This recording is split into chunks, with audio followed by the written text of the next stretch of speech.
It wasn't a conspiracy theory after all. I mean, we already knew that, but it's good to hear it from the horse's mouth. The horse in this case being Kurt Weldon, a former member of the US House of Representatives who represented the 7th District of Pennsylvania between 1987 and 2007. In a Tucker Carlson interview that aired on Monday, he said this. It's like Libya. We were the ones that caused Gaddafi's death because Hillary Clinton played a game over it. I hand-carried the letter back from Gaddafi offering to resign. The U.S. didn't want him to resign. They wanted to kill him. Why? Because Gaddafi, at every meeting I had with Gaddafi, he wanted two things. He wanted to unite the African continent into a group of nations economically, like the European economy. He wanted to base it on the gold standard. And the U.S. and Europe didn't want that. The other thing is they wanted control of his oil, and they wanted control of his sovereign wealth. So Gaddafi had to go. That's outrageous and it's wrong.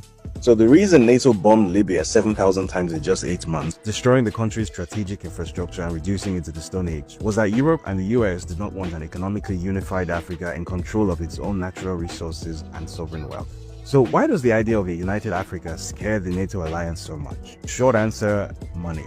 The answer is always money.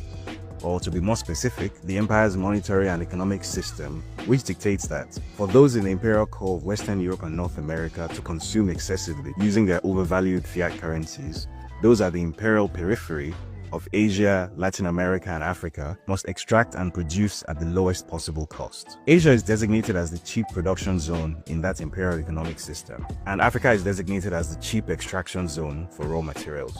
And then along comes Gaddafi with his big ideas about African economic and political unity, with the money to actually back up those ideas. This guy was dangerous. You see, the empire knows better than any of us that if Africa were to streamline itself into a single economic entity with 1.5 billion people, and the world's youngest and fastest growing population with the ability to move people, goods, and services seamlessly across 30 million square kilometers on the world's most resource-laden continent, Africa would experience a rapid economic breakout of the sort that would overshadow even that of China. The empire knows all of this, of course, because African poverty itself is an artificial imperial project intended to keep raw materials cheap. The poverty is a feature, not a bug.